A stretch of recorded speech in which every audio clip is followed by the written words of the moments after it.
What's up guys, today a video about how to determine how to calculate your correct spoke length for your wheel that you are about to build up, because if you click this video it's likely that you will build a wheel yourself and you want to get the correct spoke length. So we have the rim and the hub, and this builds the base of a wheel, of course, and what then is important are the spokes and their length. Now we have a 20-hole hub right here from Novatech.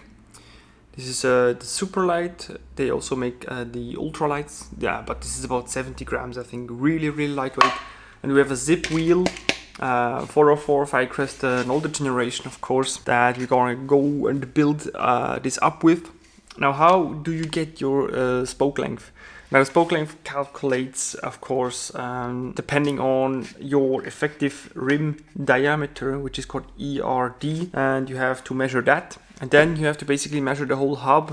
You have different points where you need to measure the hub, and then there are loads of calculators online. The most popular will be probably from DT Swiss, because DT Swiss are like a wheel is a wheel wizard, and this has been in the business in a long time. Almost all of the spokes are made by DT Swiss. There are only like 2 or 3 other competitors, and they have built quite a nice calculator. What I like to use is this calculator right here from prowheelbuilder.com. This is really easy to use, and especially has no it's not fixed on any brands, because of course DT Swiss will be fixed on their components, because they want the people to use their components only.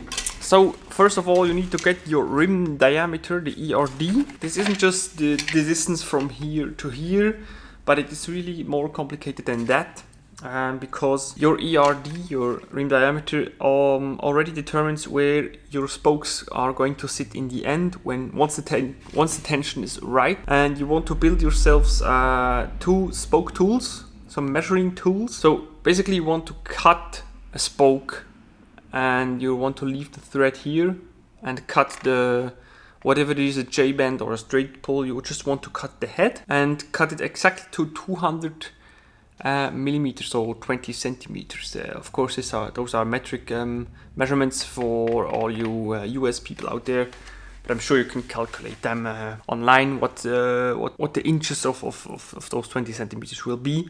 So you need 2 of those, and then you basically screw a nipple on there, and you want to really screw it with the distance that you think your spoke is going to sit at. So I just you can see it probably here. So I screwed it in this much. I don't know if you can see it, but like it will only just not touch this lower surface right here. I can give you an illustration right here, so you can better imagine what this will look like. Once both of your nipples are on, you want to glue them on with some Loctite. You can use ultra strong one or just normal one. That's not really important. What is important is that the nipples do not move once they are on the spokes. And then you have your measure tools, and what you then want to do is just insert those tools like you would insert a spoke normally, with of course the nipple right here, and then it's inside just like a normal wheel would be. And then exactly at the opposite, you want to insert the other spoke measurement tool, and then you want to measure the distance of those 2. It's best but done on a table, on an even surface, and then you just need to pull them as well as hard as you can, just that they are nice and tight in the rim. And then measure this distance, and then of course calculate your 20 centimeters plus the centimeters you have between here, or 200 plus 200 millimeters plus the millimeters you have between here, and then you got your ERD. Of course, it is not 100% accurate, but it is the most accurate that you can get. Of course, you want to consider, if you have a carbon rim like I have here, that it will be built up with some washers always, and do consider that, and always put the washers on before you put them in the rim. On alloy rims, mostly they don't use washers, but I had some DT Swiss wheels, and they used washers. So just put them on if they came with your rim, or just any carbon wheel basically will have washers, because they don't want the raw aluminum turning on the raw carbon, because it could damage the rim. Once you got your ERD, that is already a great start. You then need the measurements from your hub. And for that, just like I said before, I go on prowheelbuilder.com. It's really a nice site, pretty easy to understand.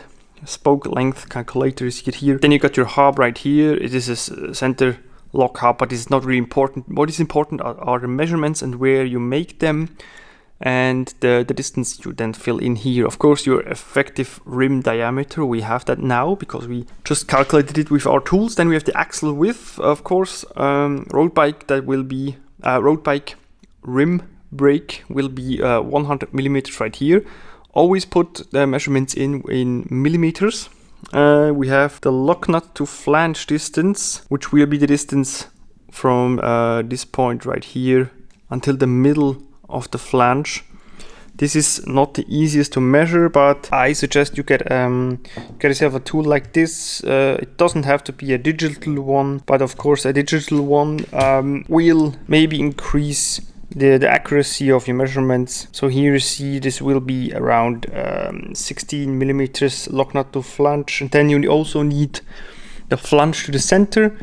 Of course, with even lock nut to flange distances, this will be easy to measure. You just measure the flange, and then you take half of that distance, and this will be center to flange. And then you also need the diameter of your flanges, like center of the whole diameter. You'll see it here, the right flange diameter and the left flange.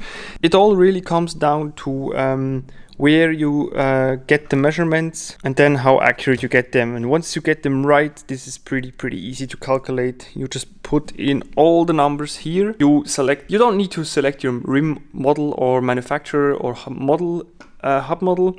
What's important is the number of spokes and the lacing pattern. You can of course choose 0 and up to 4 cross, and number of spokes 12 up to 48.